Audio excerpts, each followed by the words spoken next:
The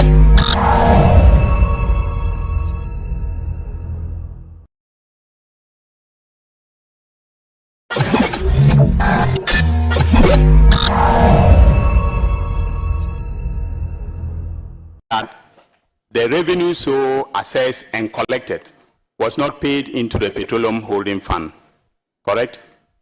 Mr. Chairman, yes. And the said money was used to acquire 7% interest in a limited liability company. Mr. Chairman, that will not be accurate. Okay. Mr. Chairman, at the time of lifting, the company had already been established. Very well. Right. Mr. Chairman, this was a company that was established by Adhoc itself, even prior to the acquisition. Right. And it was established in Cayman Islands. Very well. Pierre, looked at, but thought that it was, since our report is coming to Parliament, Parliament can make further considerations. So, Mr. Chairman, the company was already established, and for purposes of this transaction, when Adhoc wanted to, sell off its, interest, Adhoc made that known to the government of Ghana. And Mr. Chairman would recognize that Ghana exercised our preemption right, to acquire, this interest in those blocks. Yes. So, Mr. Chairman, what I'm trying to suggest is that even from the beginning of the whole transaction, this was a preemption right exercised by the Republic of Ghana to acquire interest in the interest of the people of Ghana. This is where we are coming from. Preemption rights to acquire interest in the interest of the people of Ghana. And as a public oversight body on this, we thought that whatever interest was acquired, it matters not that GNPC subsequently transferred it to a limited liability company which is 100% its subsidiary or not. In our opinion, we are clear that whatever proceeds come out of that transaction ought to constitute petroleum revenue under the laws of Ghana. All right, thank you very much. And was the payment for the transaction made by GNPC directly to Adhoc? Mr. Chairman, that wasn't very, very clear to us. Of course, what we had was that payments were not lodged in the account. If Mr. Chairman would follow, it was later, and that is not actually on record to us, that we heard where it was even deposited and all of that. Were the payments made by the Ministry of Finance? Mr. Chairman, PIAC is not in a position to confirm exactly that. Very well. Honorable members, you may take your turns to ask the witness questions. Honorable Ejapa Mensah, and followed by Honorable Okujeto Ablakwa. Thank you very much, Chairman, for the opportunity. Mr. Alpha, you make comments in your report to the effect, in your 2011 report, that 2021, apologies, the paragraph 3.1.1 that you made reference to earlier, that, and Chairman, with your permission, if I may read, in line with GNPC's strategy to increase its stake in viable oil blocks, the corporation acquired a 7% interest from Occidental Petroleum and Adhoc in respect of the company's DWT, WCTP assets for 199 million effective 1st April 2021. This acquisition is to be Honorable transferred. Member, I think that is what he read to the committee, yes. Right? So can you go directly to ask your question based upon that? Mr. Chairman, is the witness aware that this statement in itself is not entirely accurate?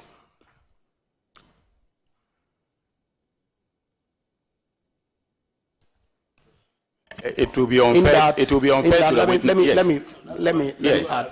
You should. You should. In that, yes. In that, GNPC actually acquired JOHL as an existing company from an Adhoc? I think that evidence has been given before this committee. He has said that before the committee. No, not at all. Mr. Chairman, exactly so. I've said that. I've indicated that even before the acquisition, JOHL was in existence. So I've indicated that. So, Mr. Chairman, if the witness admits that JOHL was in existence and that GMPC then acquired JOHL from an Adhoc, how does the witness reconcile that position with the assertion in his 2022 report that GMPC ceded JOHL, the acquisition to its subsidiary? How does he reconcile the two? Respectfully, Mr. Chairman, there are some information. Okay, let me go about this way. If I may read. JMPC initially told PIAC in our previous report, and if you remember where I read from, the same 3.1 point that you have read, exactly. So you see that it says this acquisition is to be transferred to GMPC Exploco. So GMPC itself was originally contemplating transferring this interest to Exploco and not to any other, company. Now, wait a minute, calm down. Don't let us do speculations here. Let's deal with what is on the document. Can you listen to him carefully, please, and then deal with it? Can you re-emphasize the point so that he gets it right? Not what somebody was contemplating. What we have by way of documentation. I'm making references to paragraphs in the 2021 and 2022 reports authored by PIAC. One is to the effect that GMPC acquired 7% interest from Occidental. And another is to the effect that GMPC acquired 7% interest in Jubilee and 10 and later ceded, which connotes transfer to its subsidiary JOHL. I'm saying that the witness has proceeded to establish and admit before this committee that indeed and in fact GMPC acquired JOHL from an Adhoc. So how does he reconcile the admission that JOHL was acquired to GMPC ceding its interest to JOHL? Yes. Respectfully, Mr. Chairman, I think it is important for us to distinguish two things. Acquiring a company is one thing, and acquiring interest in respect of a given block is another, completely separate thing. And I think it is important for us to establish that point. The acquisition of JOHL, in fact, was not necessarily about the acquisition of the interest per se, which GMPC had previously communicated to PIAC will be interest that will be transferred to Exploco. That is the point I was trying to establish. So GMPC would testify and agree with us that when we finally saw JOHL in the picture... You can't be sure about that, can you? I'm hoping they will be truthful on that. I agree with you. When they finally gave us information about the transfers to JOHL, we queried why the original decision to have transferred to Exploco was abandoned. Mr. Chairman, but of course, we cannot force GMPC to give us all of the basis on which they have abandoned the Exploco issue and went in for JOHL. But Mr. Chairman, they have indicated to us that JOHL is 100% subsidiary of the GMPC, and that is another issue we are looking at. And so, Mr. Chairman, when you marry the concept of a government or Ghana exercising its preemption right to acquire these interests to the fact that GNPC represents the commercial interests of Ghana.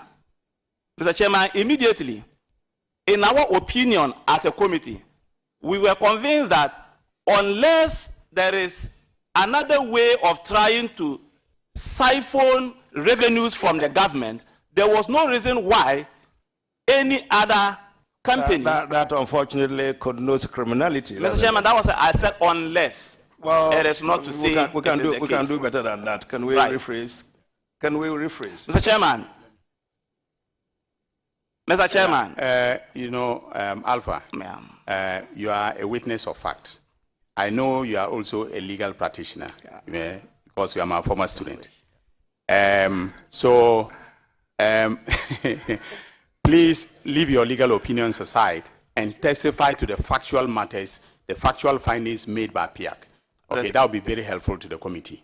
Respectful, Mr. Chairman. Okay, that's very well noted. Yes.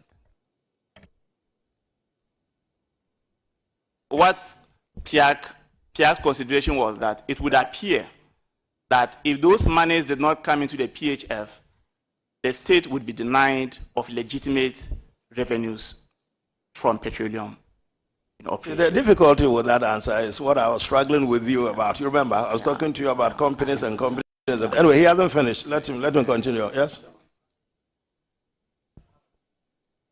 Yes, so please continue. I got a text message from my wife that I should stop chewing. I had chewing up. Pardon me. No. Can we concentrate? Let's leave the domestic matters aside and concentrate on this one.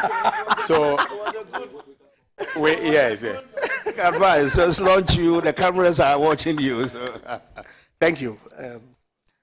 Mr. Alpha, let's leave the miscategorization as I see it with respect to the JOHL seeding by GNPC and acquisition by GNPC aside for now. Now, you indicate that you are very familiar with the GNPC Act, no? Mr. Chairman, yes. Please, can you refer to Section 3 of the GNPC Act?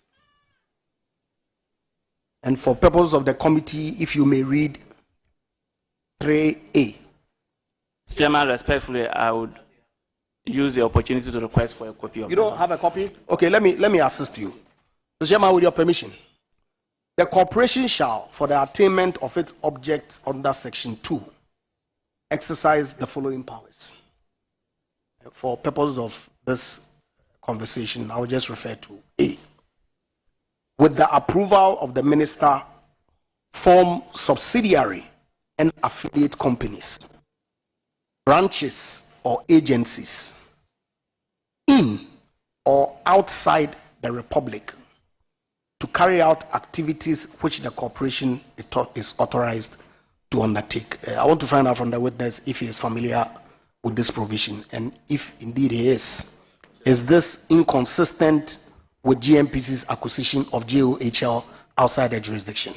Honorable members, can we focus on the issue that is at stake? Yes, I'm building a point, Mr. Yes, Chairman. And that issue relates to the manner in which the payment for the acquisition was executed.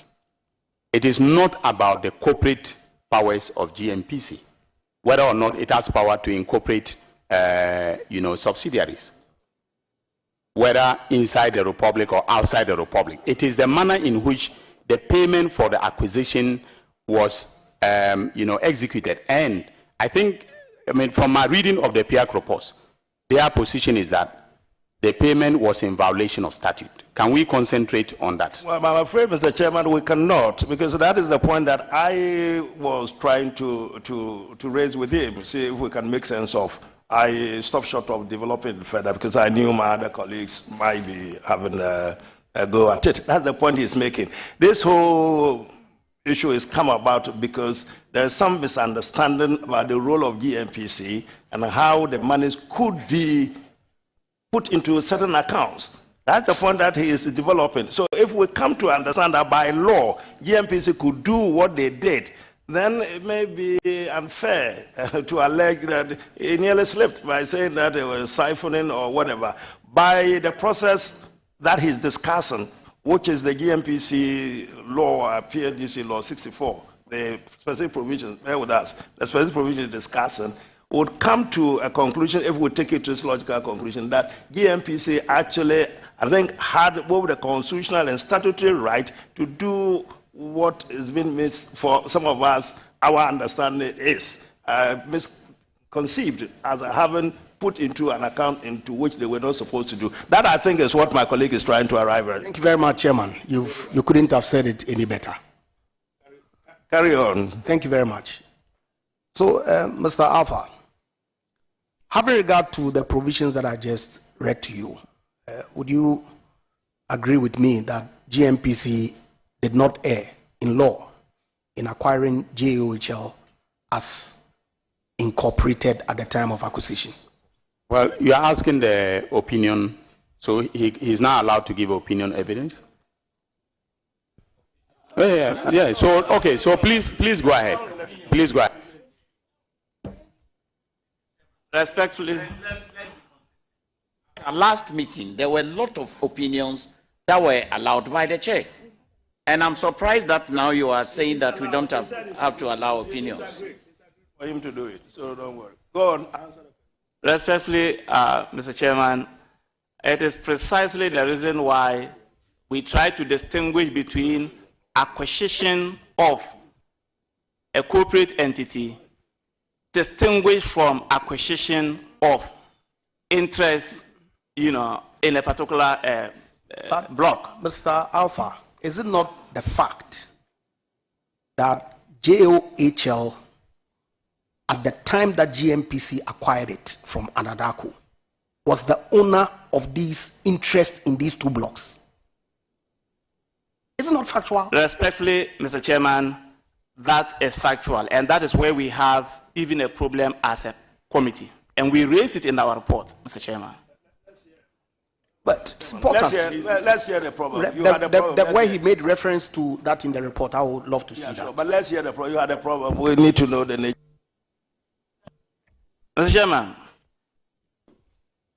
like we established earlier, that there is a basis why, as a country, we decided to make a law to govern petroleum revenue management. And the basis is there.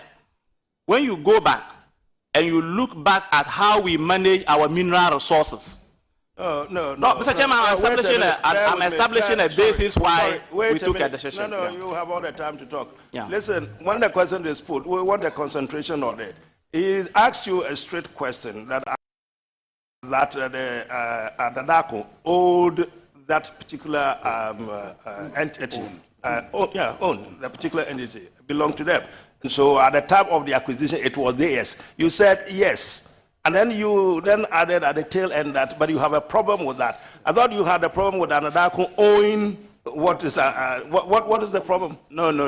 We have is the structuring. That is what we are deal with problem. That bit, the problem that you have or you had.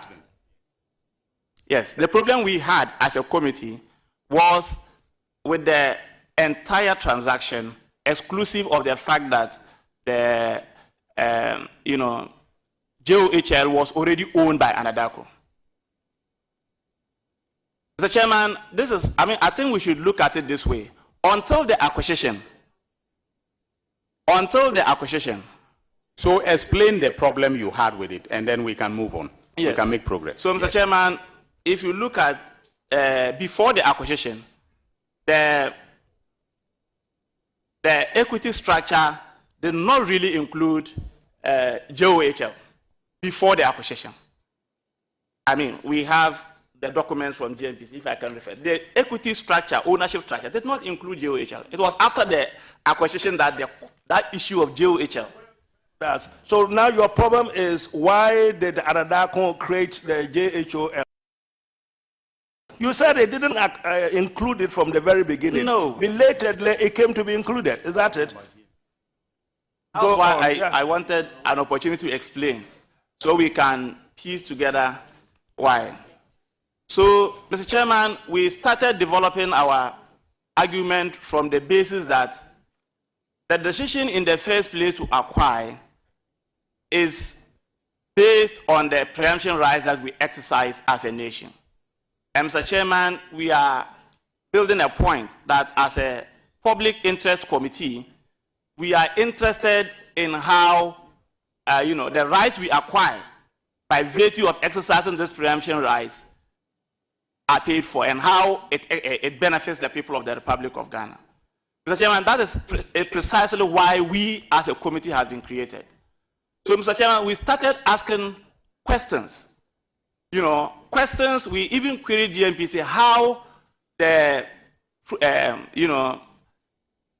when JOHL left, how would the returns be treated? And GNPC responded, as they have maintained, that this is a purely commercial transaction and that it is outside the ambit of the PRMA. And what we are saying is that for us, we don't have to analyze these things in isolation. We think that the most important thing that should always be at our mind should be about what is the aim of the Petroleum Revenue Management Act. And Mr. Chairman, that was why I wanted to establish the basis in the first place why the Petroleum Management Act came into existence. Because if we know the philosophical basis why it came, then we should... You want to tell us that, you want to tell us now? We don't know about that. Mr. Chairman, I know we know, because I'm sitting before Parliament, of course, I understand. You think we know? Yes. Oh, I thought you said you it's just a matter of refreshing our memory on that. All right. Mr. Chairman, if you remember the debates that went into the enactment of the PRMA, one critical issue had to do with how we manage our mineral resources and revenues in the past. And we wanted to avoid all the problems that mineral revenue management in the past brought to this country, to the extent that we have a country where we cannot point to visible evidence of mineral revenue management utilization. And so on the basis of that, we come out with a Petroleum Revenue Management Act that details the precise nature of how deposits and disbursements would be done within the confines of the law. And so, Mr. Chairman, our position is that in respect of these monies that were generated from petroleum revenue upstream, we think that whether directly or indirectly generated through a supposed, Mr. Chairman, subsidiary, we think it constitutes revenue management, petroleum revenue within the intendment of the law. That's fine. To have been paid into the PHF. Yeah, continue. That is the position of PRMA. Continue. Chairman, thank you. The witness has demonstrated clearly his knowledge of Companies Act of our Republic by his initial comments to the effect about the distinctiveness of companies from their shareholders. I want to find out from him whether the revenues of the company or can be treated as the revenue of his shareholder. I want to find out from him.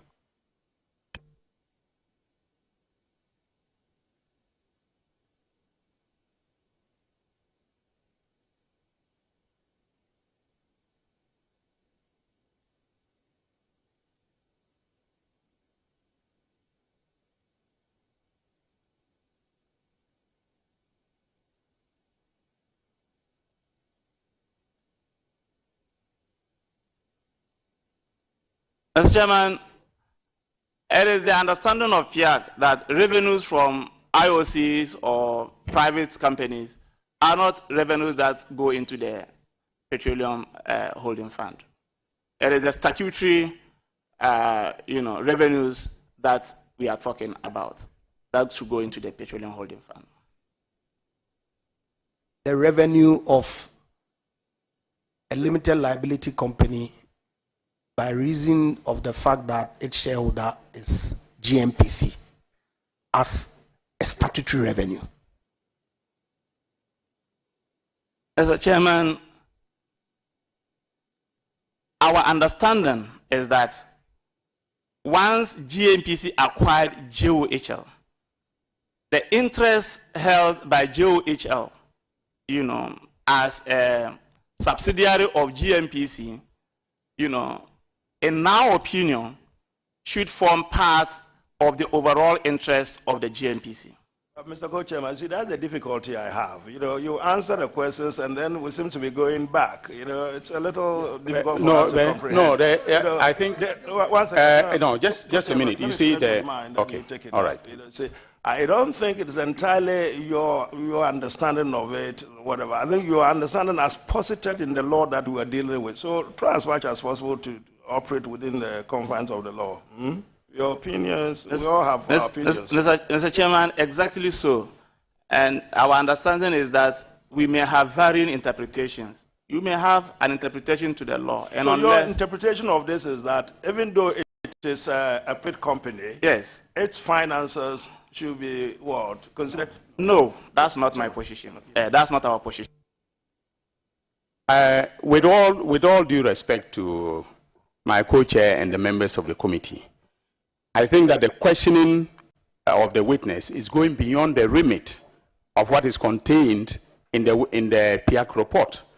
The violation, which is the subject matter of interest before this committee, is with respect to the funds that were used for the acquisition of the interest in JOHL, a limited, yes, the interest. All right. No, that's actually not the case. No, that is the case. That is the case. Completely not. Then we ourselves will have to get a comprehension of what this is all about, because that is not our understanding. Can we wait, Mr. Chairman? It's a revenue and its treatment. No. And revenue that from, there's been no wrongdoing whatsoever. No. None whatsoever. No. We were actually going to go back and deal with the fact of the acquisition. This service is aware of the source of money that was used in acquiring it in the first place. What we are discussing so far is the money from the various fields, the lifters. That is what we are saying that went into the wrong account. That's what we are dealing with. Mr. Chairman, actually, the money that was used to acquire the acquisition itself is in question. Together, that brought us to the conclusion we have come to. Mr. Chairman, the actual fact is that the monies that were advanced for the acquisition. Mr. Chairman, I may want to draw your attention whether you are following that. He is actually going into a different field. No, he is. What the witness is speaking about, I have no problem. Because if he finishes, then it means that he had opened the Pandora's box, and we can ask him questions on that. No, this is all actually going on a field of his own. One second. This is all come out. This new dimension is come about because we think that co-chairman put the issue in a different direction from how we have come to understand it. Yeah. We think that the money in question is the liftings and not the acquisition. He now says that, well, he seems to understand that he's saying that, well, the issue we are discussing, the 100 million or whatever they are complaining about, is clarify for us. The 100 million you are talking about is in respect of what? Is it a lift? Is it the lift? Be grateful if you limit the witness. This is a witness of the committee. And the witness is actually assisting the committee. So whatever questions that we have asked, what we want him to actually, we have to agree that he is talking about the fact that the liftings were not paid into a proper account. That's all he's saying. As to now, he's actually delving into the acquisition of the JHOL, and that's not why we are here. That's not why he was invited. Sami is eager to make a contribution. Well, you talk. No, Mr. Chairman, it's important to emphasize that there are a whole gamut of issues. I disagree with the respected Honorable Inimedu that it is just one item to do with liftings. There are so many other related matters when you read the PIAC report. And when I take my turn, I'll be pointing to those issues. We should not, no, we should not, yes. Take us to it. I think we are looking at, 1 second, we are looking at what they said that hearing called whatever, made it first lifted and then the total of the 100 and whatever million. Is that not what we are dealing with? There are really, no, is that not what we are dealing with? That's not the only matter. If you look at the PIAC, I mean, if you pay regard to their report, they raise other consequential matters. For example, capital gains tax, they raise it. We have to look at that. Well, they raise the acquisition of the 7% shares. We have to look at that. It's all in the report. I take strong exception to the attempt to rewrite the rules and to narrow and restrict us, Mr. Chairman.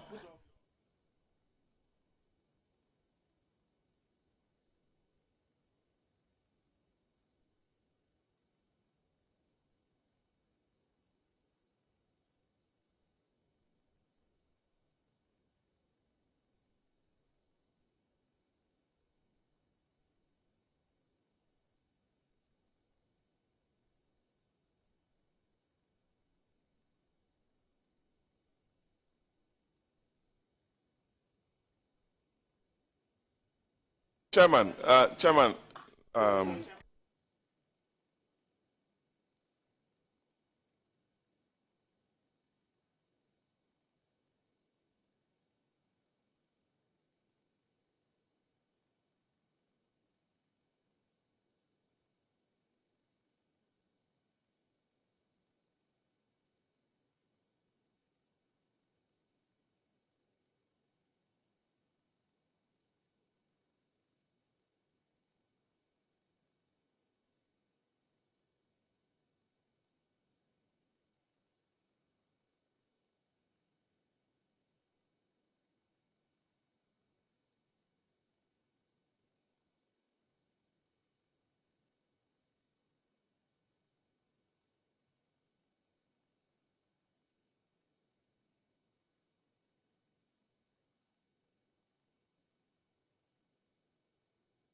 So if we are not before you do, Doctor wanted to raise a point of order. Are you still raising the point? Go on. Yes, Co-Chair, if I may, normally when we sit at a committee, you must actually address the chair and have permission from the chair before you speak. I think it's unfair that we just keep interjecting. We ask questions, we don't let the witness continue, then we keep interjecting without seeking your permission to actually have that opportunity to interrupt. And it's too much, of an issue with this. Let's try and allow this. Thank you for the reminder. We'll try and abide by that. Okay, go on. Chairman, just so that we wrap up this issue. I want to find out from the witness whether you agree with me that with his knowledge of, very well, whether the witness will agree with me that JOHL's revenue cannot be commingled with that of GMPC.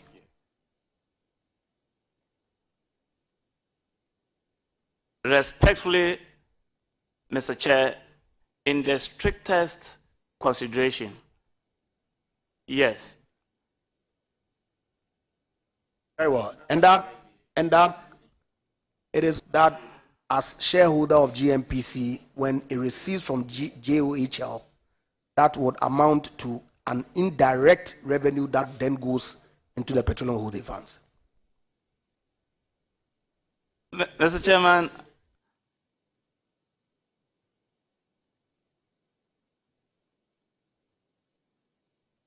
Yes. Mr. Chairman, we hold a contrary opinion that it is only dividends per se. Mr. Chairman, I'm trying to, as a committee, that's why we're trying to give the basis on which we have come to our conclusion. See, this whole transaction, to the understanding of PIAC, is an indirect, way of the Republic, gaining revenue from that transaction. That is, if you look at it from that perspective. And we are of the opinion that if you look at section 6 and 7, which we indicated earlier, the law is clear. This is a specific law created for petroleum revenue management. And there is a reason why it is taken from the ambit of public financial management generally, even though the rules still apply, to have a specific law for Petroleum Revenue Management Act. And Mr. Chairman, the committee's position is that to the extent that any amount received by government directly or indirectly from petroleum resources should form part of the petroleum revenues of Ghana. Okay. The committee is of the opinion that is well said. Honorable Mesa, your last question on this point. Mr. Chairman, I want to find out from the witness, having regard to what he just said, what he would classify as direct revenue and what he would classify as indirect revenue. Very well. Honorable Alpha. Respectfully, Mr. Chairman, if you look at section 6, there are some of the revenues that are clear in our minds. Royalties, that would be a direct revenue. Something like surface rentals would be a direct revenue. Corporate income tax would be a direct revenue. Additional oil entitlement would be a direct revenue.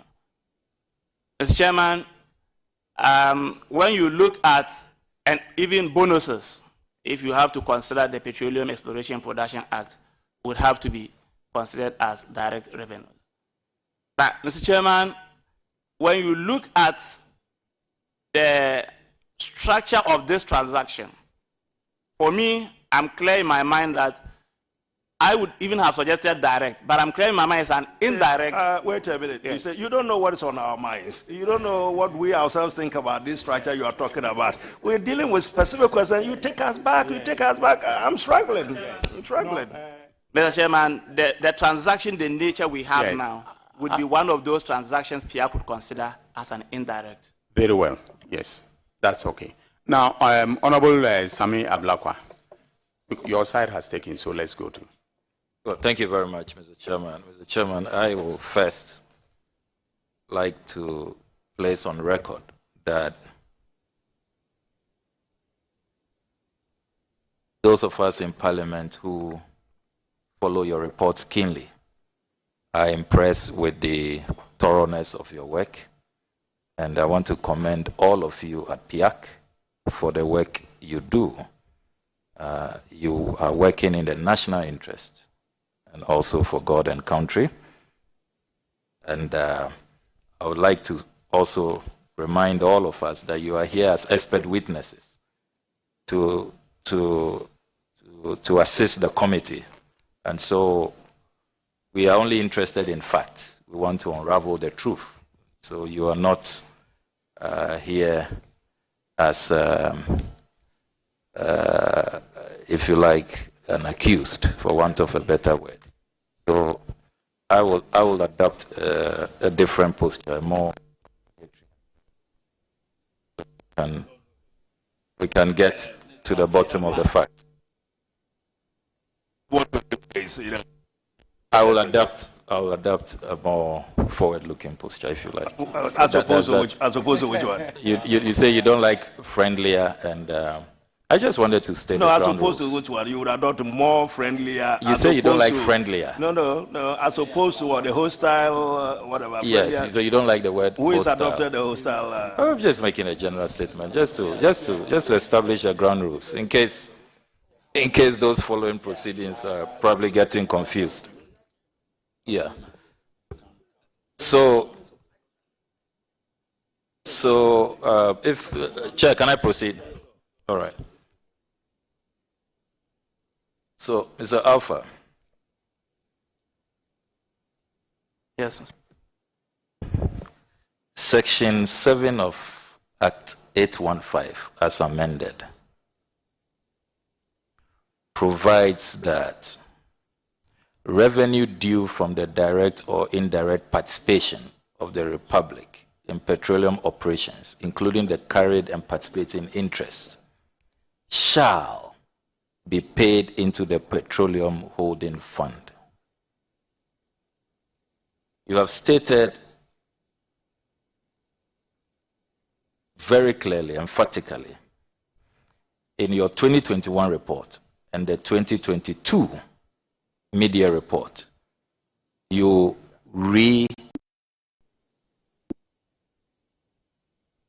highlighted the matter and said that you take the strong view that the section I just read, section 7, has been breached. I want to understand, with all of what has transpired so far, all the contestations, does PIAC still stand by what we are working with in Parliament, which the proponents of this vote of censure motion have submitted, that there is breach of Section 7 of Act 815, the Petroleum Revenue Management Act as amended? Do you stand by your report, or have there been any variations? If there have been variations, can you let us know? Respectfully, Mr. Chairman, in respect of this matter, we stand by our position. And to be clear, what is that position? Mr. Chairman, our position is that the revenues accrued from that lifting by JOHL constitute an indirect participation of the Republic of Ghana in petroleum operations, and to that extent ought to have been paid into the PHF. Respectfully, Mr. Chair. Now, I want to come to your response to a question that Co-Chair Dr. Dominic Ayini asked about monies used to pay for the 7% share. Did I hear you say that you are not sure where those monies came from, whether it came from GNPC or it came from the Ministry of Finance? Respectfully, Mr. Chairman, we are well aware of where it came from. In a written report on the petroleum operations, January to December 2021, which is a response to PIAC questions at validation, GNPC has this to say. On a query in respect of paragraph 14 of that, which was that we asked GNPC to provide an update on the additional interest acquired by the state through GNPC in 2021 on the Jubilee and 10 fields from Occidental Petroleum, including the cost, ownership structure of the 2 fields, and any other relevant information. In response to PIAC, GNPC has this to say. The current ownership structure of the Jubilee and 10 fields are attached to this correspondence. Those ones are there, but essentially on the question you just asked. GNPC Explorer and Jubilee Oil Holding Limited are both 100% owned commercial subsidiaries of GNPC. However, the JOHL interest would be ceded to GNPC Explorer. Now it comes down. The shares of Jubilee Oil Holdings Limited, the company that owns the 7% commercial stake, were acquired at the cost of $164,798,691 million by GNPC through a share purchase agreement between Adhoc and Offshore and GNPC, with monies advanced by the Ministry of Finance.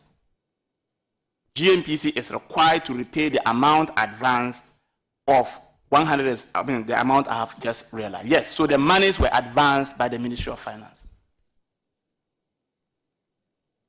That is consistent with page 9 of your 2022 semi-annual report. Page 9, Mr. Chairman, with your permission, I read, says the shares of Jubilee Oil Holdings Limited holds a 7% commercial stake were acquired at the cost of $164.7 million by GMPC through a share purchase agreement between Adhoc Offshore and GMPC with monies advanced by the Ministry of Finance. GMPC has started repaying the advance amount of $164.798 million. Now, can you tell us this advance by the Ministry of Finance, did you see any contract, any agreement? Do you know the terms when they're supposed to pay back this money? Because these are taxpayer funds.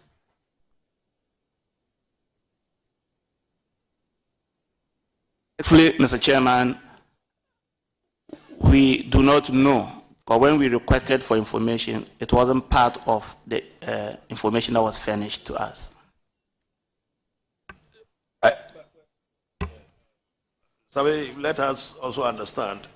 If you put a question the way you did, is it a suggestion that there was no contract underpinning the payments, or I don't quite get? Well, we haven't seen any contract, and I've gone through the 2022 budget, the media review. I've also gone through the 2021 budget, and this House, Parliament, is not aware of this transaction by the Ministry of Finance. I've also looked at all the appropriation bills. To pay for the yes, this $100 million transaction. Yes, it's not in any of the budgets. 100 million is the lifting. The 100 million is the lift. Is that a 164 you're talking about? Yes, the 164. Which is the acquisition cost? Yes. You haven't seen any. It's not in any of our approvals in this House. Suggestion that we had it for free or something? So I just want to know the source of funds, if they have an idea, or if they've seen that agreement. Because you only tell us that the GMPC has started repaying. How do we know if they are complying with the terms? That's why I ask, is there any contract? Is there any agreement? Have you seen anything to that effect? Mr. Chairman, we haven't seen any. Now, Mr. Chairman, the witness has told us that there was an initial attempt to suggest that there was an all clear from the Attorney General's department. And you say that you asked for a copy of the Attorney General's advice, and you did not corroborate or confirm that initial attempt that was created. Are you able to share with us how you come to that conclusion? Possibly, Mr. Chairman, I want to ask of our co-chairs if we can get a copy of that Attorney General's advice, because I haven't seen it, so that... A copy? Did he say do you have a copy here? Definitely, Mr. Chairman, yes.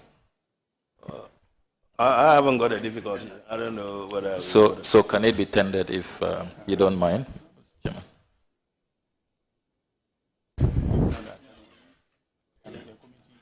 Because that document is very important.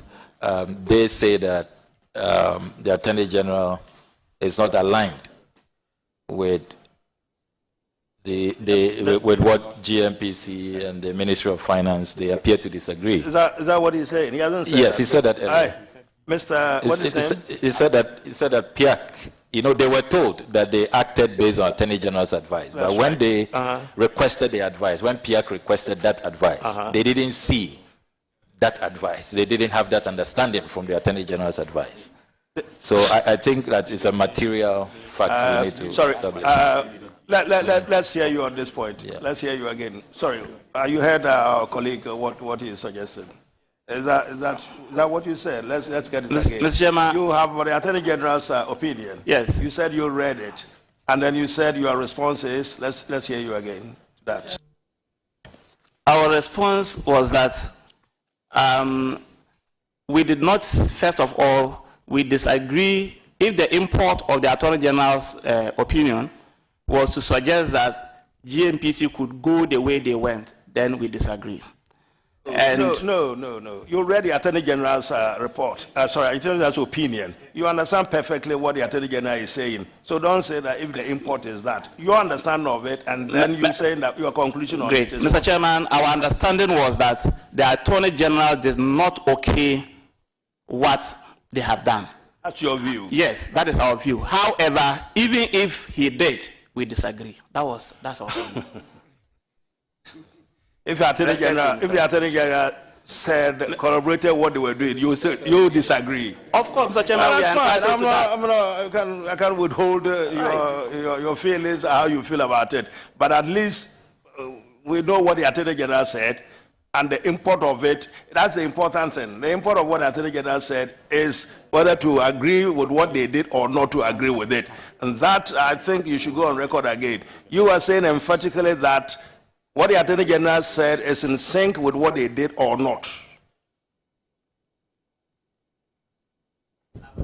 I'm getting confused with that question. I don't know. Part of it confuses because what we are clear in our minds that we have read the Attorney General's opinion, and as a committee, we were of the opinion that the Attorney General did not, in fact, say that, for example, monies to be lifted by this subsidiary should not come to the... Does it talk about liftings, the Attorney General's... At all. Yeah, so... Exactly. So we're talking about what's in there. You understand of what's in there. That's why we said that GNPC is relying on this as one of the bases on which they have gone ahead with this transaction. Sure. And therefore, based on that, JOHL could lift this and it doesn't have to come to the PHF. So our position is that that's not what the opinion says. No, yes. Leave it there. So thank you so much. So, Mr. Chairman, I was waiting for your ruling. Can he tender the Attorney General's advice? I have no difficulty at all. Yeah, it's a public document. I've seen a copy. I've read it, so I don't have a problem. My colleague has a copy. I've given him. So, yeah, that copy is there. So you can not tender. You can give it to the committee because you are not the author. So actually, in strict sense, you cannot. Maybe because he's talking to it. Yes, because you are talking to it. And you mentioned it. No, you mentioned it in your report. Okay, in the report you said the GMPC indicated that they had sought the Attorney General's opinion before entering into the transaction. It reveals that the Attorney General did not comment on the issue of the advance by the state. You stand by that factual statement you made. That's fine. So can we have the copy of the Attorney General's opinion tabled to the clerks? I don't think you have any obligation to further comment on the Attorney General's opinion. You don't have to second guess it. The committee will take its own view of the matter. Okay, thank you. Thank you very much, Mr. Chairman. Mr. Chairman, I proceed. So, Mr. Alpha, you also state in your report that, quote, I'm reading from page 9 of the 2022 semi-annual report. Although the acquisitions were initially intended to be held by GMPC ex loco, they are in fact being held by JOHL. Page 9, second paragraph below the table, 2022 semi-annual report. And at the time you wrote this report and submitted to Parliament, this is January to June, you also add that this is not registered in Ghana. JOHL is not registered in Ghana. You are right as at that point because my checks indicate that JOHL has now been incorporated, but only from the 15th of August, 2022, the instruments which I have here. So you are right that January to June, JOHL was not incorporated in Ghana. But can you tell us why you say that the initial intent was that this acquisition was to be held by GNPC's Exploco? Mr. Chairman, I have indicated earlier that GNPC communicated to us in an earlier communication that the acquisition will be transferred to Exploco. Even in the most recent communication, which I just read a while ago, it still says it will be transferred from JOHL to Exploco. But as it stands, it has not been transferred. Why the transfer is not happening, we don't know. So that is the case. Are those documents you are willing to share with us? Those are documents we officially received from GNPC itself, and I'm sure if Mr. Chairman would allow that, we wouldn't have a problem. Okay. GNPC is here. They will take their turn afterwards. If you can just indicate the nature of the documents to us, we will ask them questions in respect of those documents.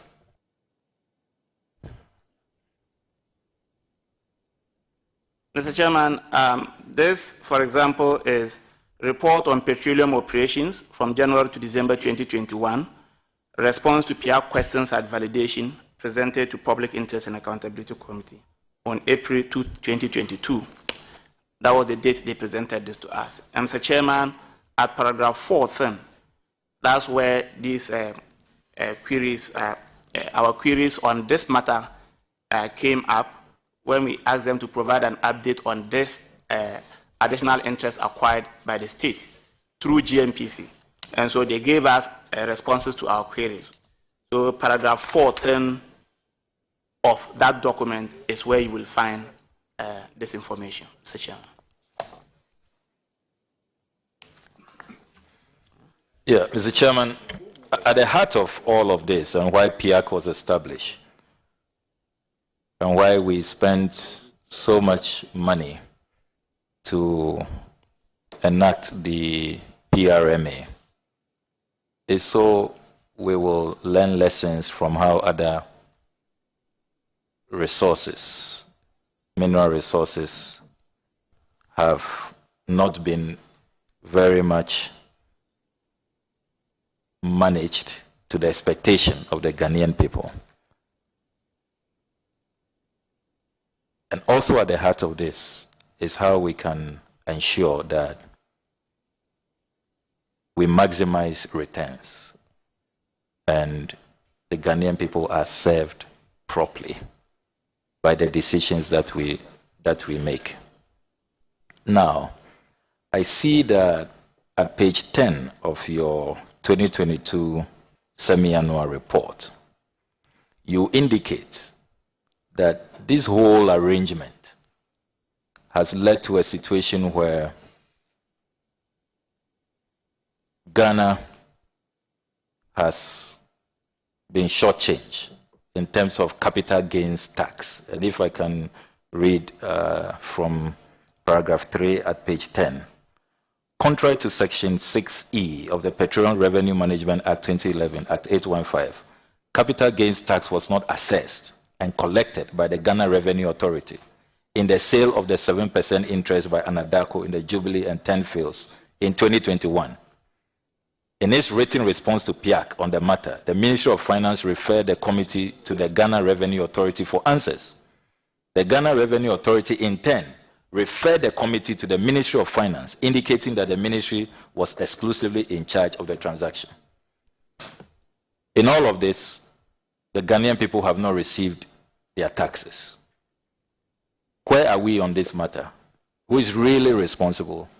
And do you, by PIAC's assessment, do you think that we can get our capital gains tax back? Mr. Chairman, it is the duty of the Ghana Revenue Authority to assess actors in the petroleum industry, also to collect revenues, as the PRMA itself requires.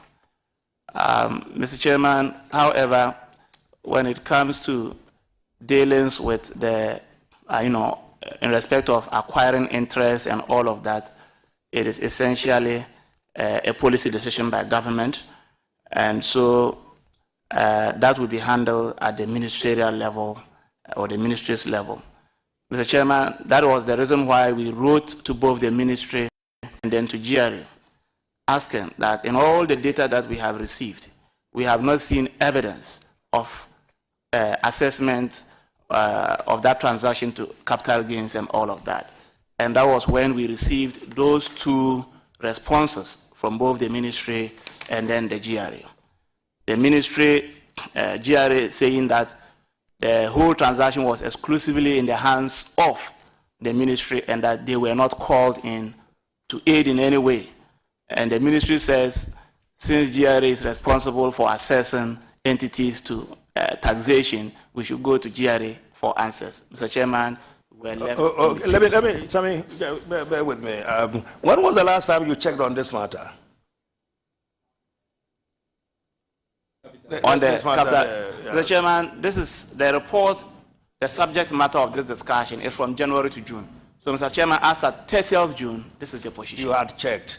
You see how much I myself have been making quite a lot of noise about taxation and how these companies and whatever. So if I said to you that they had paid about 169 million on some of this capital, whatever combination of this, about 169. Clearly, over 160 million has been paid. Would that satisfy you? Would that comfort you?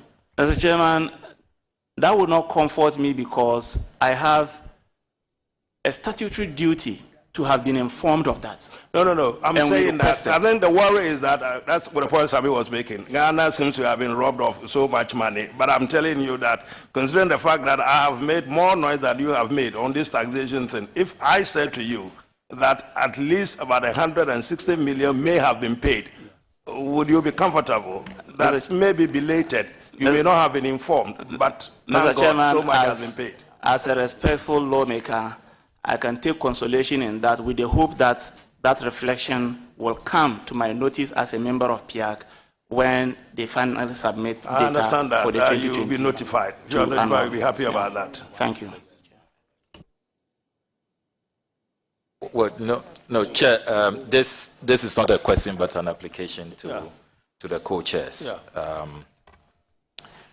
When the proponents appeared before us on Tuesday, they made reference to other PIAC findings contained in various PIAC reports.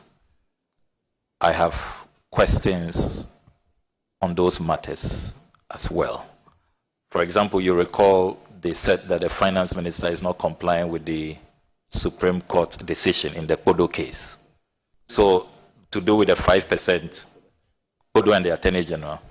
Now, those are matters not related specifically to this. So, but the proponents have raised it, and it's before this committee. Let's be careful. The time limit and all of that. So my application is that will we have the opportunity since they are here, so that because you're on the finance committee, aren't you? No, you're not the finance committee. No, you see this. No, it's before us. The proponents have submitted it. It's in evidence. No, I'll summarize. I understand. Quite a lot of things have been said, but we know the specific issue which is brought to us here. It is the three illegal payments of oil revenues into offshore accounts in flagrant violation of Article 176 of the Constitution. We asked them, I think it was Haruna especially put to him, or maybe Ato, and he said that no, it is in respect of the JOHL thing. And then we talked about the S, the plural, when you talk about the accounts, and then they said that, well, it is specifically about this, but they may have more than one account in relation to that. Why don't us... No, but you recall that they led evidence on the Kodo case, and also the 1.3... Quite a lot of evidence may have been the 1.3 billion, the 1.3 billion oil revenues missing. Those are at least those two. If you allow me. They are not before us. They are before this committee, co-chair. They are before this committee. No, they are before this committee.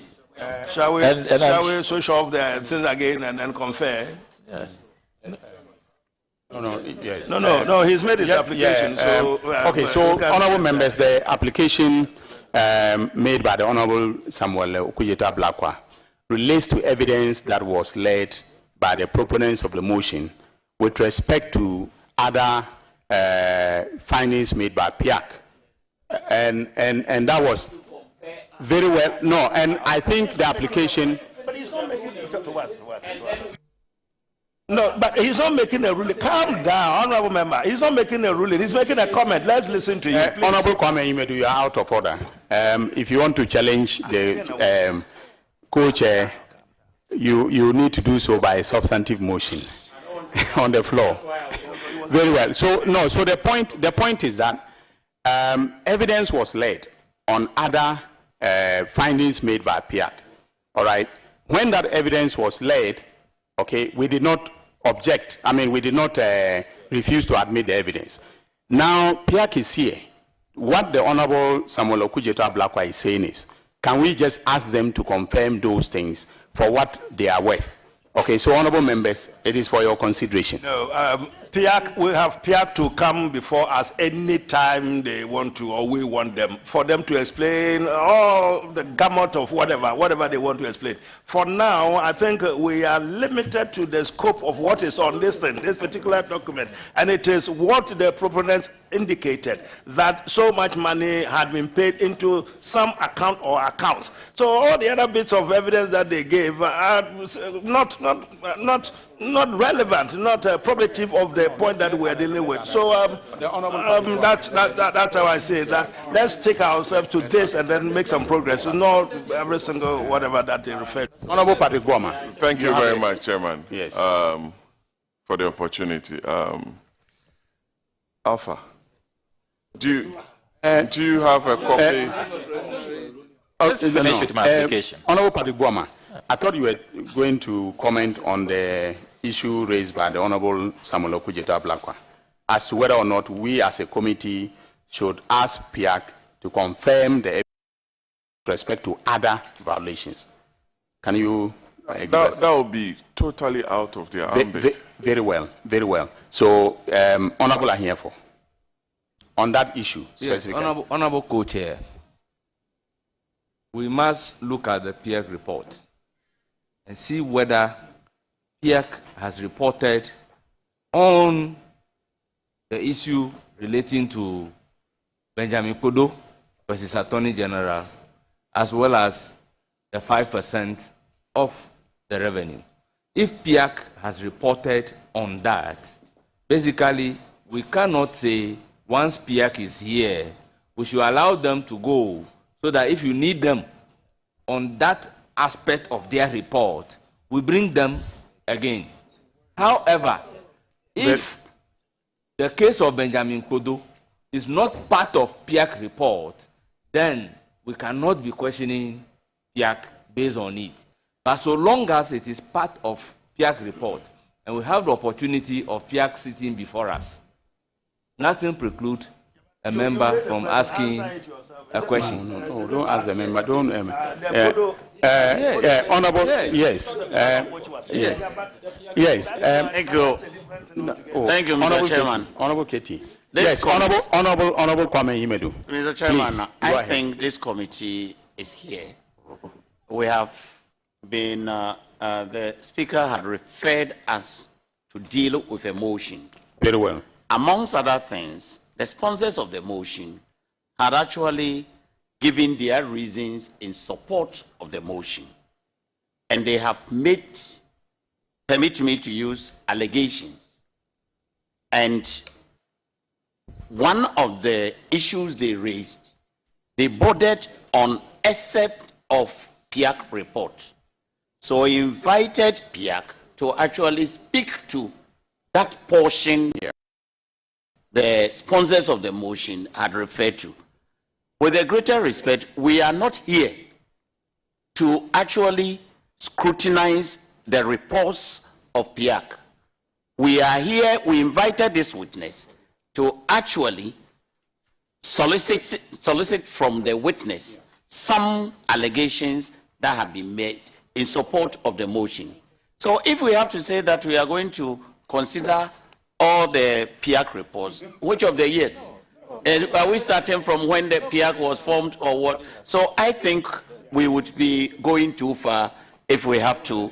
We will be deliberating.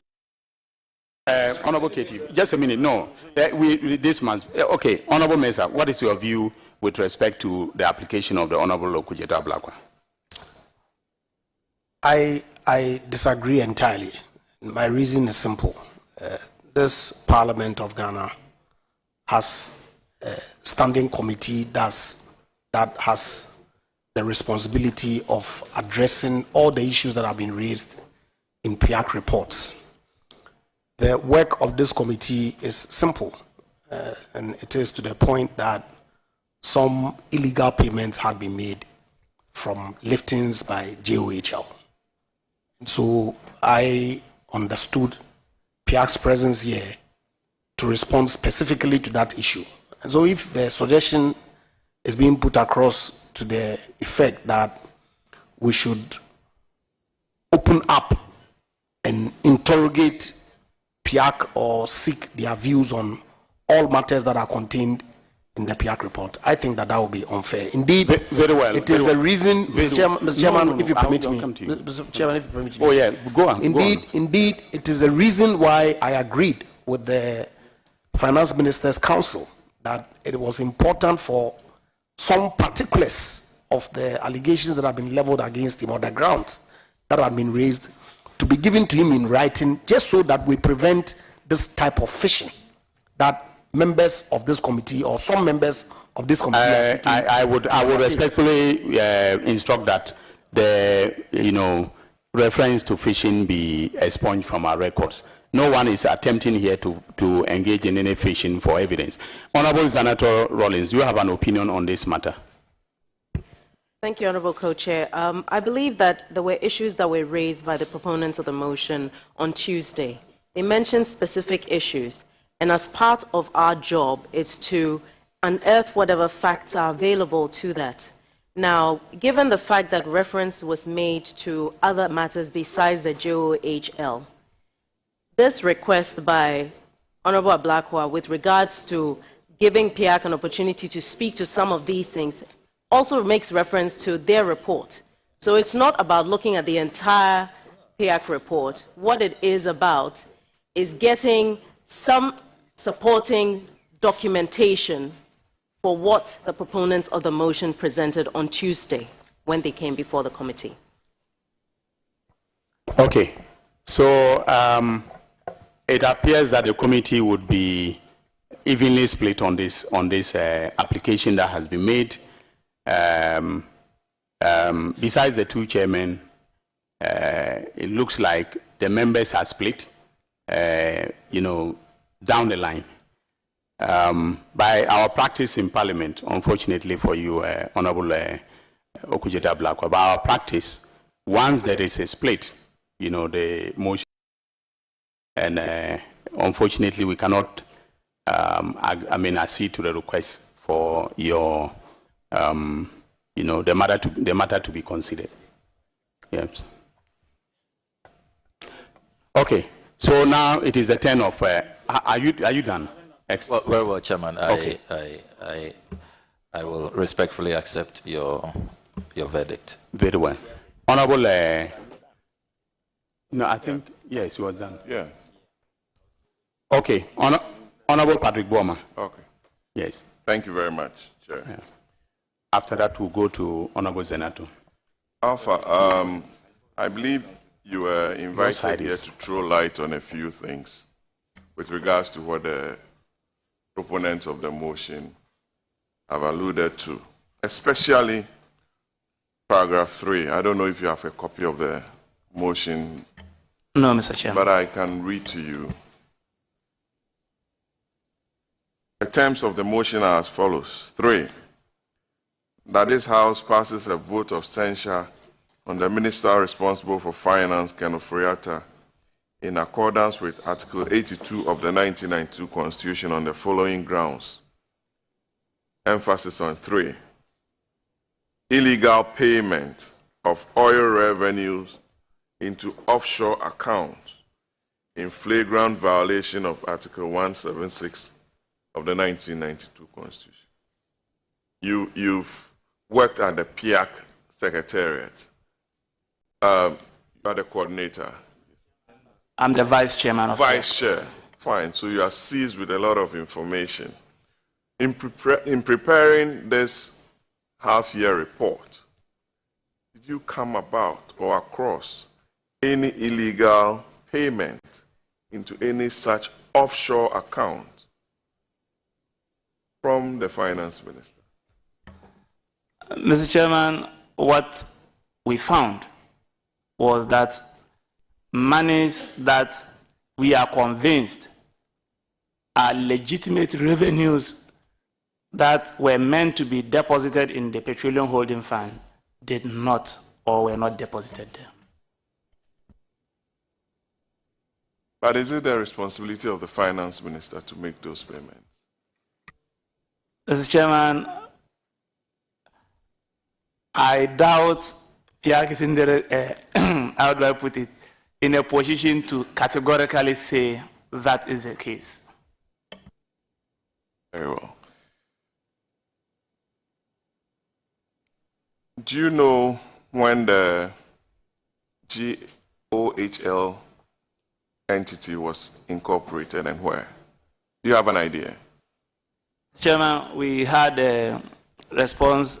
We had some responses from GMPC on that. I mean, in terms of incorporation, all that we knew about. I mean, because it wasn't, that aspect wasn't officially in terms of exactly when and all of that. But the idea is that, or what we got from GMPC was that it was incorporated in Cayman Islands prior to the acquisition itself. So it's a fact that this entity existed before this transaction? Respectfully, Mr. Chairman. And it's now been totally transferred to GMPC. And GMPC owns 100% of it. And that's the information we had. That is the information, or you can confirm? And that is the information we had from GMPC. GMPC confirmed to you. Okay. On capital gains, your report is a half-year report to this House.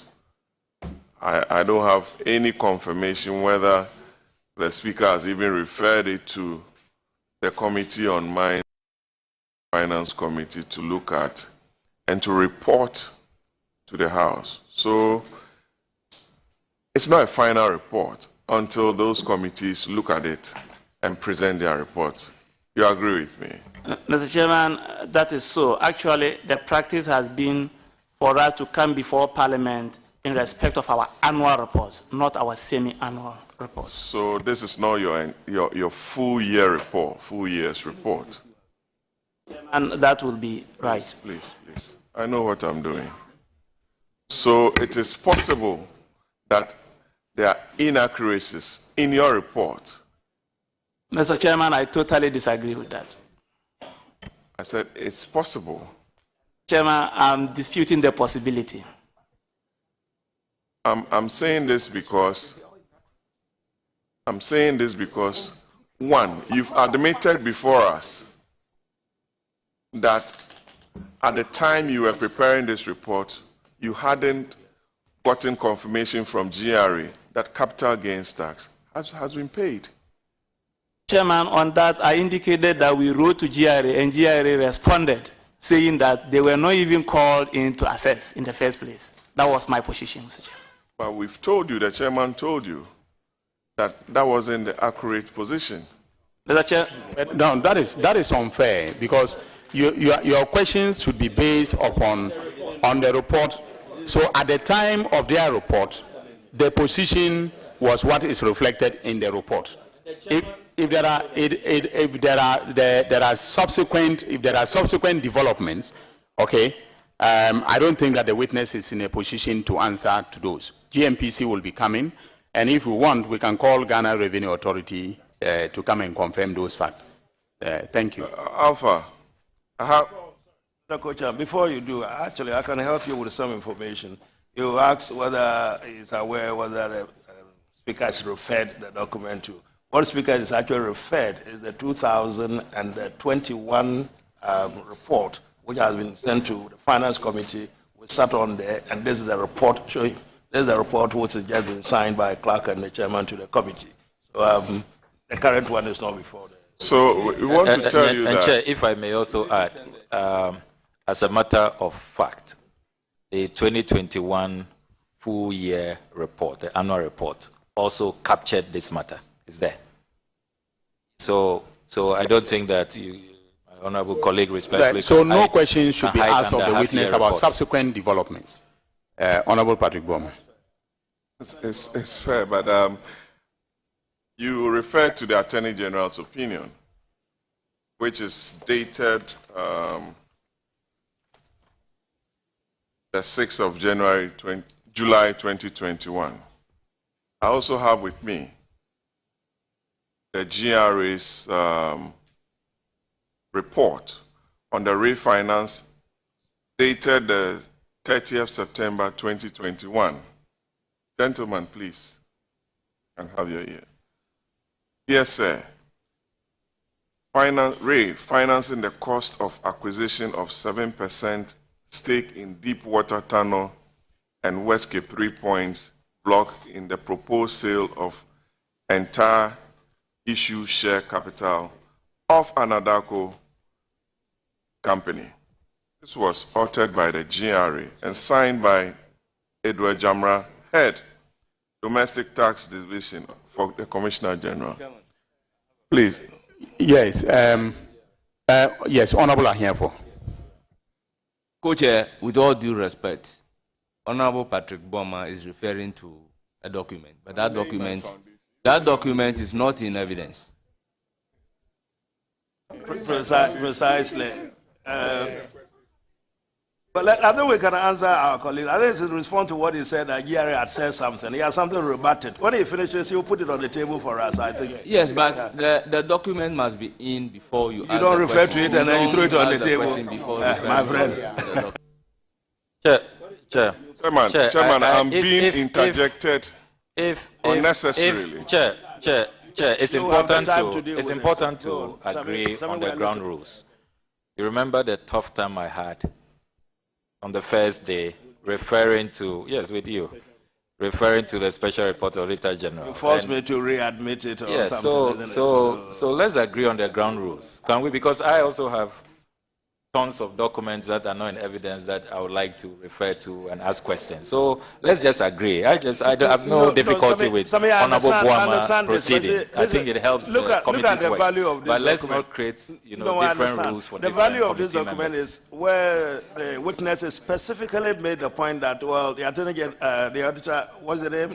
GRA made specific assessment. They wrote a letter in which they said A, B, C, D. It seems to have something which is reflective of what he's saying. So he's suggesting it to him and then put it to us. So, Chairman, for the record, at the time that we admitted Mr. Kudjato's report, nobody sitting before us had made those allegations or assertions. But you sought to put it in, but we agreed for what it was. We are going to argue among ourselves, so make your question. Chairman, let me go on. Put your question. I have with me the document from GRA on the capital gains tax that you've told this committee that you were unaware of, which was authored on the 30th of September 2021. And I'll read to you the considered opinion of GRA on the capital gains tax that you've told us that you were unaware of. 1, flowing from the above, we'll tender this document. If you don't have it, we'll give you a copy. We have the considered opinion that 1, since an Adhoc company and its affiliates have been assessed to tax liability by GRA, the amount must first be calculated and paid into the consolidated fund in line with Section 3B of GRA Act. It is only when the tax has been paid into the consolidated fund that any allocations can be made to finance the proposed agreement. And it goes on and on. You alleged that GRA said they were not aware of this transaction. And this is an opinion from GRA on the same. Can you take your time, please? So, you said GRA. Honorable members, order. Can we listen to the question you and wrote let the to GRA and they told you they were not aware of this transaction. And I'm providing a document to disprove your claim. That's all I'm saying. Yes. Can you answer the question? Respectfully, Mr. Chairman, first, that particular document was never brought to the attention of PIAC by GRA when we asked for documentation on this matter. Secondly, and more importantly, we have a letter which is later in time from GRA to the letter the honorable member just read, Mr. Chair. And that letter is dated 9th September 2022. And Mr. Chairman, with your permission, if I may read. September 2021. This is dated.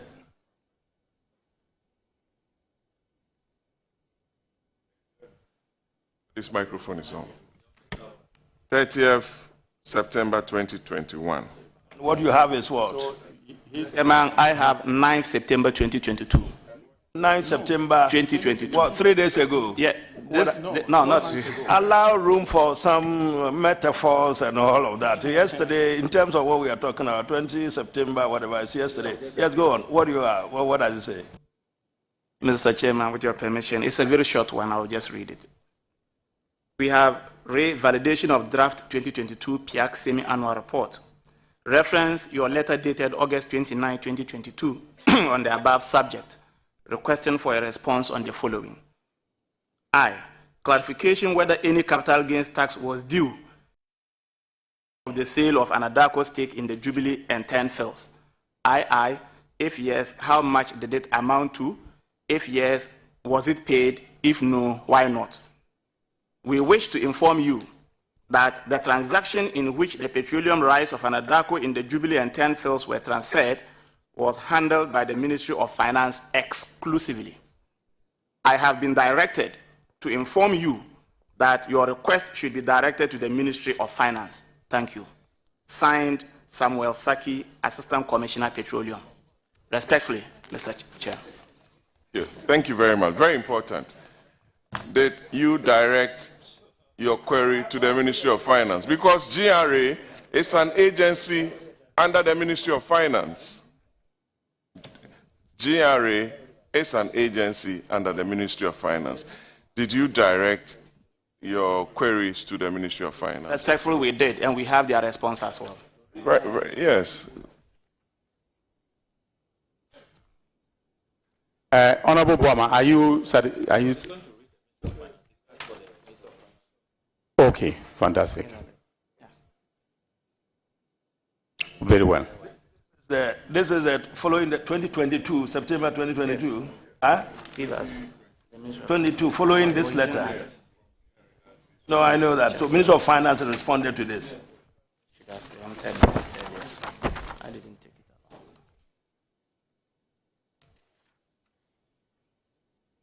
along. Mr. Chairman, whilst my coordinator is looking for it, if I may refer the committee to our 2022 annual report, 2022 semi-annual report. Yeah. All right, Mr. Chairman, is here. This is the Appendix 1 in respect of provision of information for PIAC semi-annual report 2022 from the Ministry.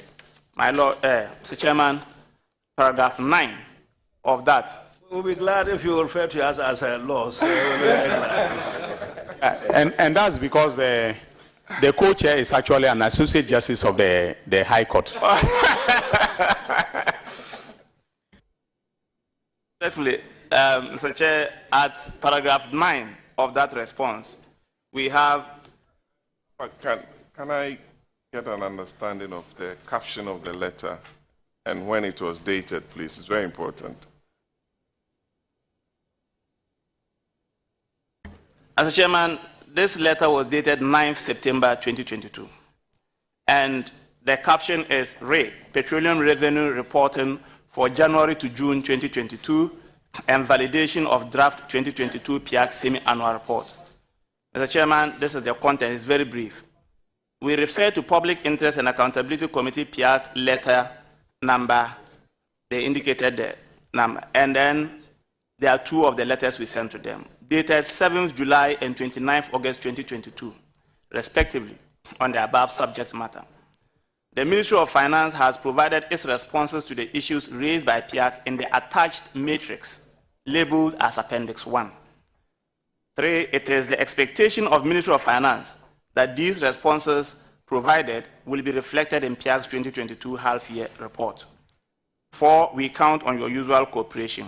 Signed, Patrick Nomo, Chief Director for Minister, and then copied the Chairman, PIAC. Mr. Chairman, when you come to the matrix, at paragraph 9 of the matrix, this was the response in respect of this issue. There, we queried. We wanted the ministry to clarify whether any capital gains was due in respect of the sale of Adhoc and Petro SA stakes in the Jubilee and 10 fields. Mr. Chairman, the response was this. The Ghana Revenue Authority is well placed to provide explanation on the issue of capital gains tax, if there were any. Full stop. Respectfully, Mr. Chair.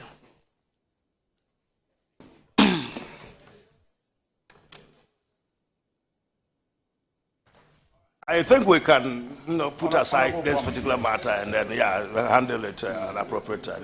Are you done? You are done.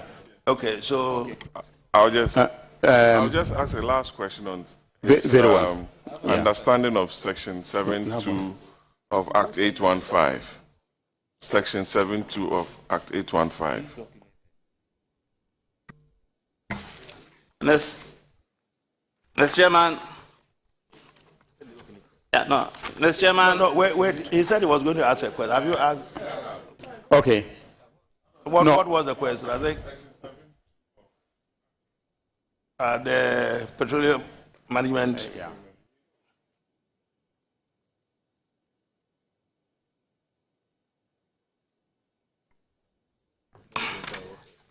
Respectfully, Mr. Chairman, as it stands now, there is no Section 7.2 of the Act, because Section 7 was amended in 2015, Mr. Chair, and there is only one provision under Section 7. And Mr. Chairman, with your, if I can read that again, Section, right. If you look at Section 17 of Act 893, it reads, I know, but that's the Amendment Act. The principal, I'm talking about Section 7. It's rather, yeah. Just follow what I said. I may be misleading you. No, you are right, sir. Is it a 3 or a 2? It's 2. Which is which? I'm referring to the provision that deals with the fact that payment into the Petroleum Holding Fund shall be net in cost, including advances and interest, net of the cash or equivalent barrels of oil that shall be seeded into the National Oil Company. I'm referring to that. Patrick, you said that is Section what? Section 7.2, and there's no Section 7.2 at the moment. So Section 7 as amended is here in Section 2 of the Amendment Act of 2015. Yes, you got that. Mr. Chairman, we were in this house when we repealed Section 7.2. We repealed all those. Section 2 all of this, Section 2 of the Amendment. 2, the 3, 2AB, 3AB. We repealed all of them. No. So we only have one Section 7. No. In the We're amendment. trying to draw his attention to it that Section 7 as amended is in Section 2, and then Section 3 of the new Act, then Act 893. Yes. Amending the other one. Yeah. Yes, and it's only one provision. I'm not sure it. Yeah. Now Section 7 now reads as, do you have it, Patrick? Do you have it? So let's read it for you. So Section 7 as now amended reads that revenue, I think that's what you read the first time, isn't it? So, Patrick, there is no true. It now says that revenue due from the direct and indirect participation of Republic in petroleum product operations, including the carried and the participating interest, shall be paid into the Petroleum Holding Fund. Yeah. That's the new one. Yeah. You see what it says in Section 2, the rubric. It says that Section 7 of Act 815, that's the old one, amended. And then it says that the principal enactment is amended by the substitution for 7, the old 7 of this new 7. Yeah. Yeah. Okay. So the question was based on the repealed law. Okay. So I think you don't have to answer it. Okay. Honorable Zanato Ajiman Rollins. Thank you, Honorable Chair. Mine is to seek as clear an explanation as possible, since I'm not a lawyer. The revenue that's being accrued from the JOHL accounts, is it being accounted for by GMPC per your information? Respectfully,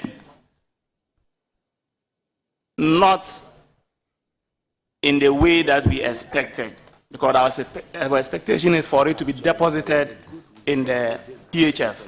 That has not been the case.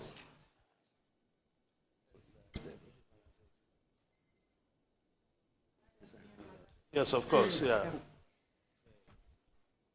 Do you have any information on who controls the expenditures of the JOHL? The JOHL is 100% subsidiary of GMPC. So as a corporate owner, I believe it is the board, which is the mind of GMPC, that would have that. And just for clarity, you do not have, is it a fact that you do not have access to the audited accounts of JOHL?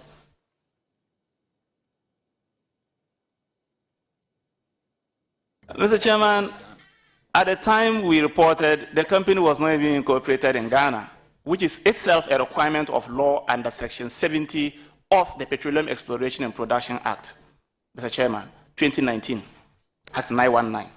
The requirement under that particular section is that any company or any entity that is to play an activity in the upstream ought to have been registered before it even ventures in. Mr. Chairman, at the time we were considering this matter, JOHL was not a registered entity under the laws of Ghana. Thank you. In your report of the 2022 mid-year on page 9, the last paragraph, the last but one line and the last line, you have the JOHL lifted 944,164 barrels of crude oil in the first half of 2022, amounting to 100,748,907.95.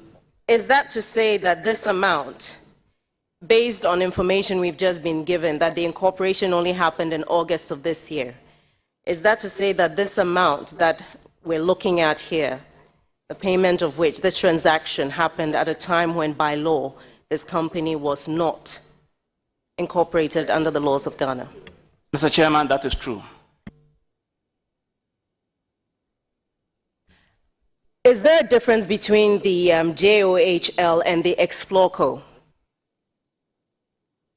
Mr. Chairman, clearly yes, because Explorco existed earlier as a 100% subsidiary of GMPC before JOHL was also acquired.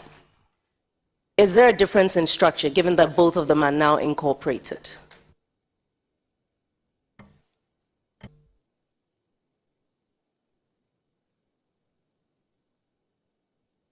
Mr. Chairman, they are both 100% subsidiaries, and in reality, there is no difference per se, because they are limited liability.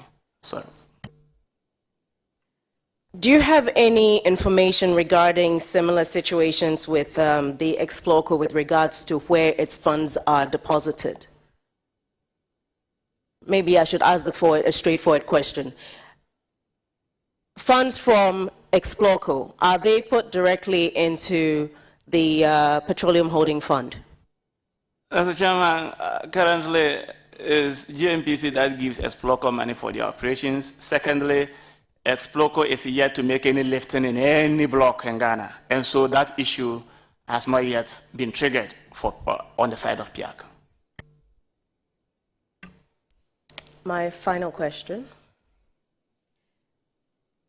Would you say, in your opinion, given what we have gone through so far, that there has been a lack of transparency and accountability with regards to the existence of the company we know as JOHL, to the people of Ghana, to Parliament, and to your committee? Mr. Chairman, can I be directed on this question? Honorable Senator, can you rephrase your question so that the witness can answer it? Has there been a lack of clarity in your access to the accounting and the position of funds from JOHL that has raised questions of transparency for you as a committee? Mr. Chairman, at the point of writing our report, we had not asked for accounts of JOHL from GNPC per se. We were only interested in whether the monies have been paid into the PHF. So maybe if GNPC may be minded to give us all of that before the end of the year for our full year report, that probably would work, Mr. Chairman. And have you had any access to the accounts, the offshore accounts of this company and the bank statements? Respectfully, no. Very well. Okay. Let me make one point before we... sorry, let's get this on record again. When did you last sign off on your report? The mid-year thing is June, is that it? Yes, it's June. But normally our deadline in the Act itself is giving us 15th September for mid-year reports and 15th of March for full year report, the following year. So for 2021 annual report, our deadline for publishing would be 15th of March 2023. That is, if it is for 2022 so annual report. Let's deal with ones we have before us. Yes. The mid-year June 2022 that we have now. Your cutoff for report was cutoff 15th of September. So when you say that at the time that we were preparing this and all of that, you meant 15th of September last? No, June, 30th of June. Mr. Chairman, even though our reporting deadline is 15th of September, our consideration for the report should end on the 30th of June. 30th of June, which year? This year. This year. Right. You keep on saying that even at that time, you didn't know whether GOH, whatever, had been registered or not. Is that it? Is that the case? Mr. Chairman, that is because we are considering matters from 1st January to 30th of June. Understand that. So as of 30th of June, you're saying that it wasn't incorporated in Ghana? Respectfully. When was it incorporated in Ghana? Mr. Chairman, we have not been officially communicated to on that. Mr. Chairman, we have had unofficial communication suggesting that it was incorporated later in time, somewhere August or wherever. Later than June? Later than June? Mr. Chair, yes. Well, wait a minute. Let me finish with mine. No, you are asking of the date of incorporation. It's important for us to make just one clarification on that. Mr. Chairman, if I can make one clarification on that, maybe I should have used the term registered because the company itself is originally incorporated in the Cayman Islands. But there is a provision that for you to undertake activities upstream in Ghana, you ought to be registered before you do that. And so if you are an external company, you should be registered, in Ghana. Well, that's okay. Just clarification. That's okay. But the last one, how would you describe a dividend paid by, he's laughing. You anticipated the question, did you? Well, in that case, I won't ask the question. Give me the answer. What is the answer? Yeah, what is the answer? Chairman, you haven't finished your question, so I don't want to. I already anticipated it. I thought you knew the question. All right, so what would you describe GNPC's payment of dividend from JOHL? How would you describe a dividend from the Chairman, can I be directed on this? Is it something calling on my legal opinion? Is it something? It's not law. I mean, you were looking at Section 6 of, you went through the Section 6 and were describing direct and indirect listen. So I'm coming back to that. Well, actually, back to Section 6, if you insist. Yeah, exactly. Back to Section 6. Mr. Chairman, dividends is one of the streams of petroleum revenues in this country. Revenue stream. So will it? I don't know why he keeps laughing. Why? Because it answers your difficulty or what? And there's really nothing on that. I'm okay. What do you so will you qualify it as direct or indirect oil revenue? Mr. Chairman, it is clearly mentioned in Section 6, so that's a direct one for me. Very well. So JMPC, we're playing the devil's advocate here. JMPC says, what's your complaint? You said that we kept the money, whatever. We formed a company out of which we're paying you dividends. What's your problem?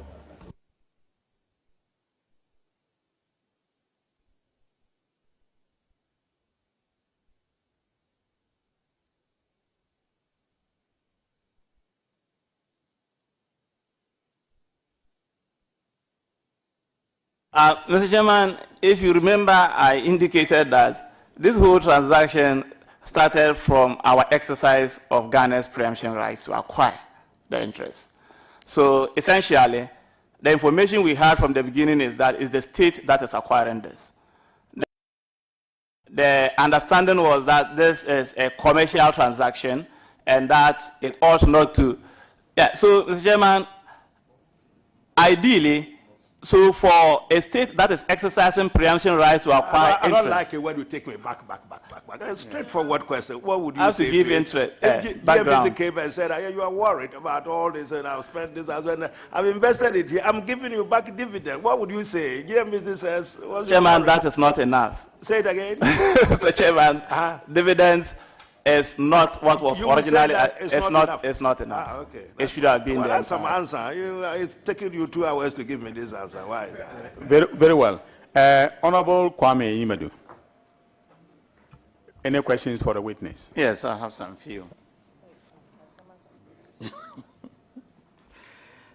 Thank you very much, young man. I actually appreciate your interest and the passion that you have for the work that you do. You've educated us quite well, but I have some few questions for you. This report, the 2021 report, is it conclusive? Annual, may I confirm? Yes, is that conclusive? Yes, that's the conclusive. Parliament? Yes, Mr. Chairman. What processes did you go through? Mr. Chairman, normally when we submit what processes did you go through under that? No, he's not answering my question. My question should not start normally. I asked a specific question about 2021 annual report, and I asked what processes did you go through to complete the report? And he's telling you what normally happens. No, that's what is meant by normally. That's not normally. So you should not object to his. Please, I think it is important that you just listen. It's a matter of style. That's his manner of speaking. So allow him to go on. And then if you have a problem with the substance of his answer, you can get back to him for clarification. Thank you, Honorable Kwame. We solicit for data from the various reporting entities under the Act.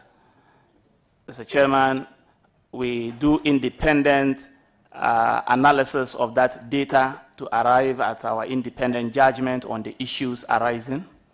Mr. Chairman, we bring all the reporting entities to a validation meeting, which is like an exit meeting, where we try to reconcile any inconsistencies between one or two reporting entities, or any disagreements between the committee as PIAC and the reporting entities.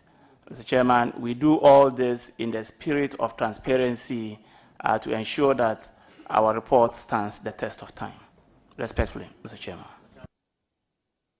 To answer my question, please. He hasn't answered the question.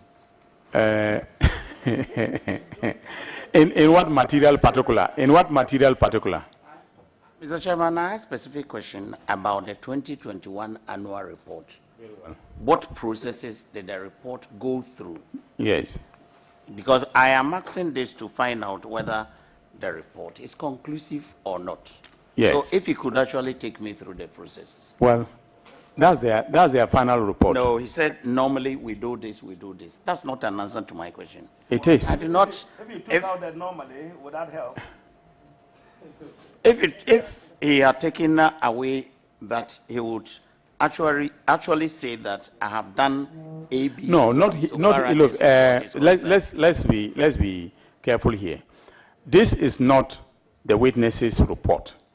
It is a report of the committee, yes. And it is a published report.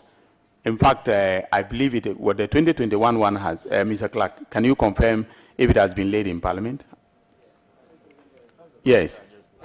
The co-chair even very well, very well. So it's a final report of the PIAC. Okay. So are you asking for the steps in the report writing process? Chairman, my question was clear, and you may want to. I refrain to say what. Let's get it clear. So what do you want from him now? Let me go on for another question, since. But if you insist on some answer, let's prune it down so he That's can. Okay. I'll go on to another question. Sir, I had. Let me go on to this. At page 9 of the semi-annual report, you have already said this, and I want to repeat it. Section 7 of the PRMA provides that all revenues due from the direct or indirect participation of the Republic in petroleum operations, including the carriage and additional participating interests, be paid into the Petroleum Holding Fund, PIAC, is convinced that the process of things by GOHL forms part of Ghana's petroleum revenues and therefore should be paid into the Petroleum Holding Fund. What is your understanding of the indirect participation that you put in this report? Mr. Chairman, if I may be direct, I've already answered this question. I don't know if you want me to repeat it. Please, you can repeat your answer. But you know, in a very precise and concise manner. Mr. Chairman, indirect would mean any other means by which revenues accrue to the Republic of Ghana which are not directly mentioned in the Act. Would you say that what we are discussing, the investment that GMPC had made in another company, subsidiary, if dividends were to be paid to GMPC, would that be part, and for that matter, the government, would that be part of the indirect gains? Chairman, dividends would be direct. Direct, not even an indirect one. Chairman, the is clear on dividends. Right. Dr. Zenato asked the question, and as part of your response, you agreed that the JHOL and the GMPC Exploco, they have identical structures. Is that correct? Chairman, they are both 100% subsidiaries of the GMPC. And they have, you answered, I'm quoting you, that they have identical structures. Is that correct? Mr. Chairman, my answer was that they are both 100% subsidiaries of GNPC. Okay. Now, at page 19, you have a report that you say is 11, but page 19 of what we have and we are holding, the whole report suggests that, and if I may quote here, this acquisition is to be transferred to GMPC as PLOCO and translates into this. So, in your view, if the acquisition had gone to Esploco, you wouldn't, and if I say in your view, I mean the view of PIAC, you wouldn't have had any complaints. Is that correct? Chairman, GMPC Esploco is already an established commercial arm of the GMPC.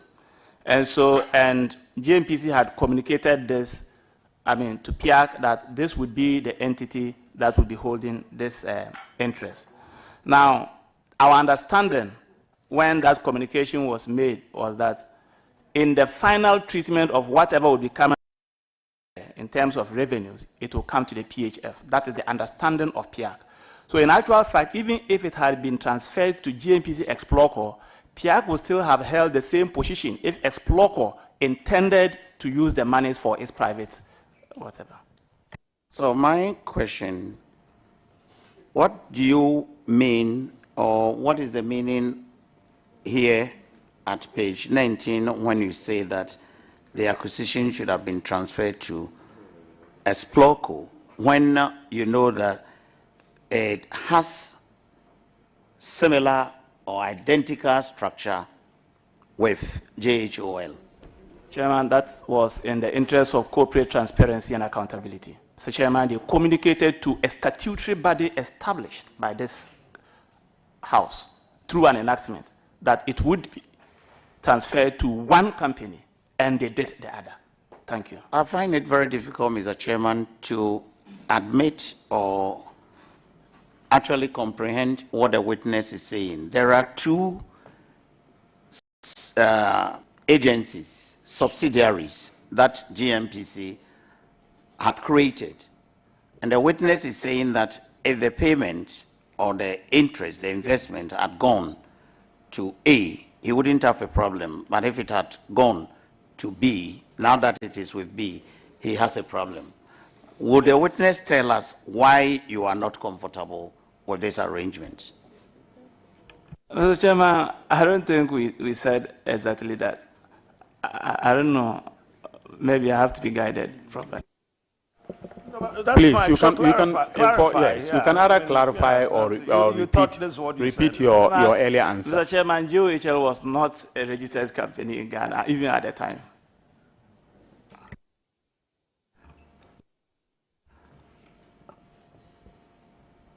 Well, PIAC, with the good work that you do, the chairman, the vice chair, the secretary, and whatnot, how do you, he is the vice chairman, how do you receive remuneration from the state?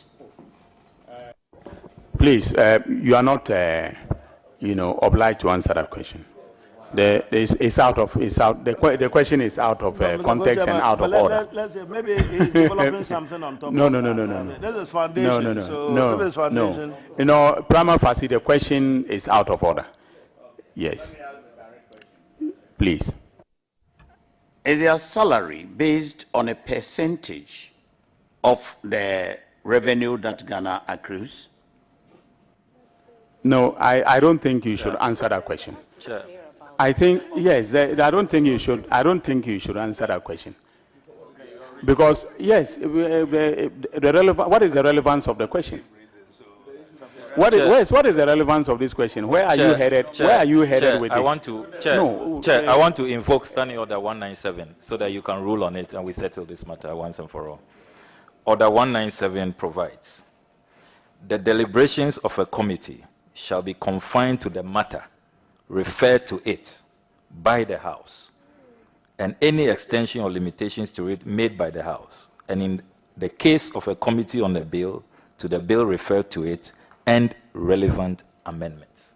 So, Mr. Chairman, I call on you to rule on Order 197. These questions are totally out of the remit of the committee. He had almost ruled on that. So. No, but he was challenging the chairman. Go on. Is there any other point? Yeah, go on. Any point? Mr. Chairman, I can only thank the witness at this time. Say it again. I can only thank the witness at this time. You can thank him. Yeah. Okay. Very well. Thank you very much, the Honorable Kwame Ehimadu. Yes, so Honorable I'm here for MP for Akachi South. Co-Chair, thank you very much for the opportunity. Co-Chair, the issue before the committee is an amount of 100,748,907.95 per the report, which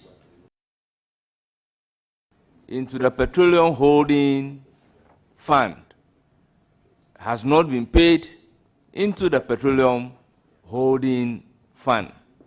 Converting this amount in United States dollars to Ghana cedis is a whooping amount that could have changed the economy of Ghana.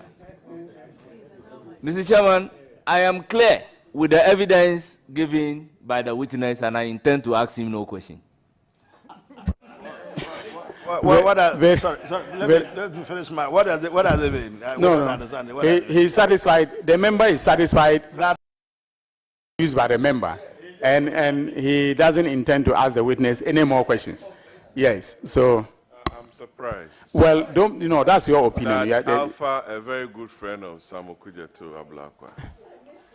Very good friend. Oh, please. What has it done? Don't impugn the integrity of the Honorable Samuel Kujeto Ablakwa. Yes. Okay. So, honorable members, I think we've had, we've spent significant time with the witness from PIAC. I want to thank him and his technical team on behalf of my co-chair for attending upon the committee. If there are any matters that we need clarification on, we'll call upon you to attend upon the committee. If not, you are hereby discharged absolutely from your task of appearing before the committee. Thank you very much for your service to the Republic of Ghana. We are grateful, Mr. Chairman, and thank you for having us.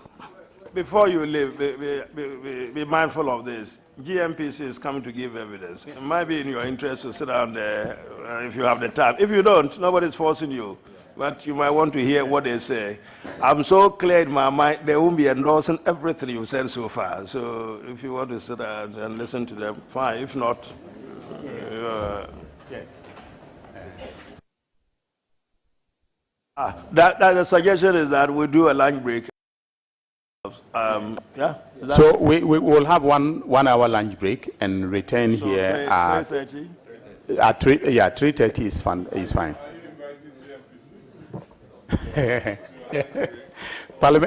Parliament did not make provision for GMPC. They are on their own.